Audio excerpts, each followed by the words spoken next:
Take one.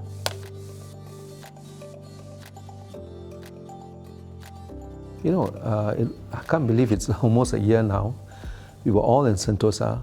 I've already attended a mediation course, and I threw myself, what else could I learn in this class?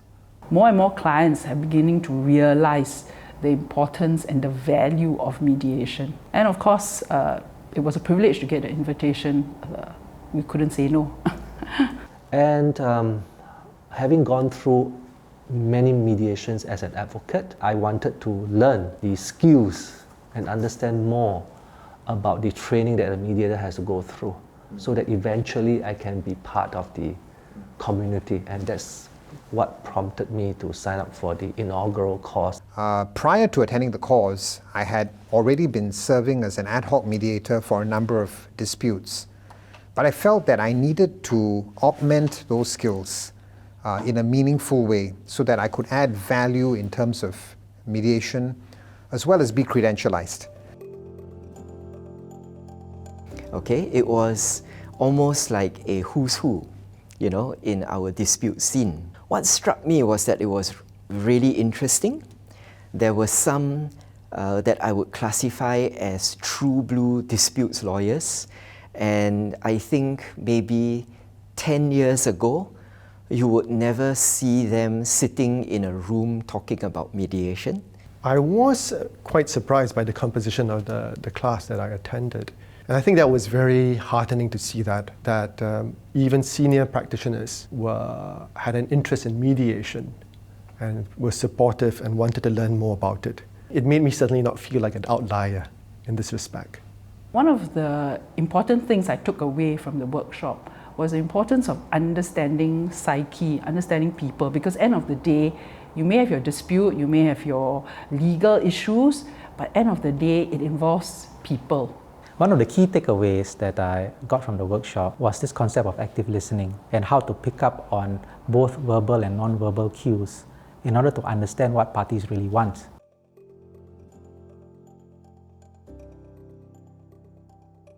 The purpose of the workshop in SIMC is to build an ecosystem of specialist mediators.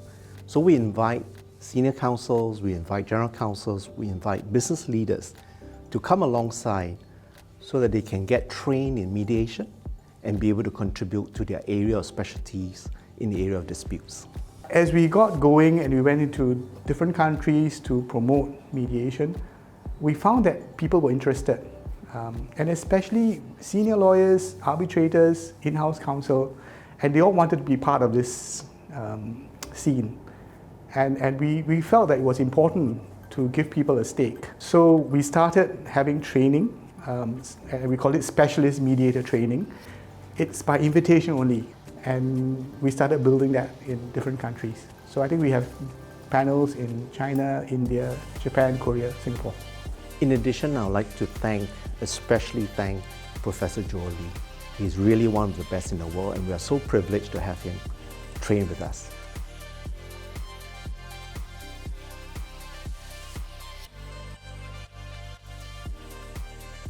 Well, as a co-mediator, I was very excited because I had just gone through the workshop. I had learned the skills that I wanted to actually apply in practice. However, when I got the papers, I thought to myself, oh my goodness, the allegations leveled against each other in those papers suggested to me that it was so acrimonious that the parties may not even bother to discuss very much or even try to amicably resolve, and they would just go ahead with the mediation and then walk out within half an hour. However, I went into the mediation with an open mind, myself together with the co-mediator, practiced active listening, and we discovered a key breakthrough which allowed happily for the mediation to actually settle. I was very blessed to be able to do this case, under the auspices of SIMC. I was very ably supported by the SIMC colleagues, and it was truly an unusual experience because it was an online mediation. We were not able to close it on the day itself. I didn't want to lose that momentum because I felt we had come so far, and this was something that was bridgeable. And so I was quite perseverant and intentional to follow up with both sides' counsel and to see what I could do even through emails following on from the mediation, and to also be able to impress on them that in a difficult economic time, it is important to find cost-effective solutions of this nature. And voila, I think all the efforts by counsel and the parties having some time to reflect as well after the mediation proper at SIMC saw the light and inked the deal. One of our interesting experiences with the SIMC this year was a virtual mediation that took place across 5 different jurisdictions, completely virtually, not in person. And the jurisdictions were London, Geneva, Dubai, India, Singapore. This was a dispute from the energy sector between 2 international energy companies. Interestingly, the case had no connection with Singapore. The arbitration seat was actually London, but the parties selected the SIMC to administer the case because of SIMC's global reputation as a specialist mediation center. And I have to add that the SIMC did a fantastic job and it was a very successful experience. That was an interesting one. It was a fully online mediation, and the parties were not conversant in English. Instead, they were conversant in Mandarin Chinese as well as Hokkien or Teochew. So we had to face the parties on the computer screen, and they were in their respective law firms, and try to understand the issues. And obviously, we had to try to build rapport and trust with the parties. One of the most important lessons from the course by SIMC. It was a great privilege to co-mediate with George. I have had him as mediator before, but I think it was quite different in the seat of co-mediator with him, obviously with him taking the lead. I basically had like the front row seat of the magic of mediation with George. The skills that I picked up at the workshop was useful because as I watched George in action, we both had a tag team kind of role. So I followed George and observed him, and there were times when he let me lead certain aspects of the mediation. So it started off as a challenge, but ended up it was a very good experience co-mediating with Mr. George Lim in that particular dispute. It's been really good because even though I do the main mediation, I also learn from them because they can give me input, they can give me feedback as we go along. And the proof is actually at the end. When you ask the parties, to give us feedback, and then the feedback has been fantastic. When you step out of a courtroom and you don't have a decision yet, there's this big question mark. How is it going to go?